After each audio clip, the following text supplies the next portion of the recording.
Hey, Grace family, Aaron here. I hope you've all been well this week. As I was going through my Bible reading this week, there's a couple things that I encountered that made me start thinking, God really does operate very differently in his kingdom, doesn't he? Right? Certainly very different from the world. A lot of the things I see and read about him and the way he operates and the way the kingdom of God operates is very opposite to how the world works. Very contrary to a lot of those things. One of which, being a very particular way in which the kingdom differs, is the way in which we approach God. The way in which we approach God in the disposition of our hearts, which is very valuable to him, right? The attitude or disposition in which we approach God. The world can often be just externally minded, but God cares about the internal. He cares about the core of our being when we approach him. And one of the traits and attributes that we are to have when we approach God is that of childlikeness. And let me read a passage for you guys real quick. Matthew chapter 18, verses 1-4, which reads, "At that time, the disciples came to Jesus, saying, 'Who is the greatest in the kingdom of heaven?'" And so they want to know a bit about what does it mean to be in the kingdom of heaven, and more importantly, what does it mean for me to be great in the kingdom of heaven, right? That's their approach to Jesus. And Jesus responds by calling to him a child, and he put him in the midst of them and said, "Truly I say to you, unless you turn and become like children, you will never enter the kingdom of heaven. Whoever humbles himself like this child is the greatest in the kingdom of heaven." And so we get something very interesting here from Jesus, right? The disciples are seeking to know what it means to be great, so perhaps they themselves can be great in the kingdom of heaven. And Jesus gives them this kind of curveball. Well, you'd be like children. So what does that mean exactly? To be like children, to be childlike in our approach towards God. And I think there's a very big clue in this passage that indicates what that might mean, which is in verse 4, where he says, "Whoever humbles himself like this child."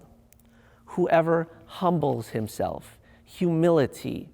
Childlike humility in the disposition of our hearts is very, very important to the kingdom of God. And it's very much what we're called to as believers, to be humble in our hearts before God and as we live our lives in this world. And so Jesus provides an alternative approach here, right, to how the world approaches things. The world approaches things with pride, with I'm elevating myself, I'm boosting myself up, or saying that I'm superior to all these other people because of X, Y, and Z. But really, Christ is flipping that and saying, you're to be like a child. You're to be childlike, humble, coming before a situation knowing that, yeah, I'm really not all that, great in the grand scheme of things. I'm not better than one person or another person. Humility. Now, let me make a note real quick, is that we are not to approach our faith in a childish way that lacks maturity, right?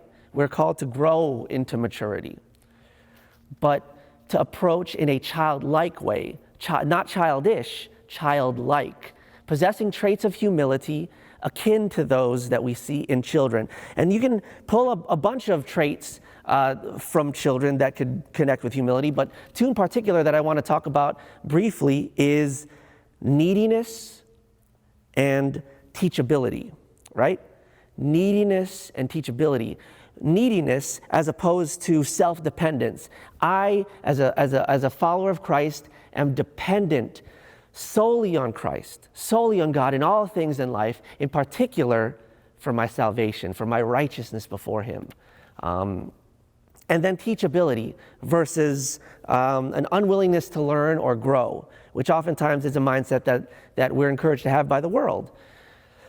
Teachability, open to learning, open to growing, knowing that there's always more for me to learn, there's always more for me to grow in, and coming before God willing to hear from him.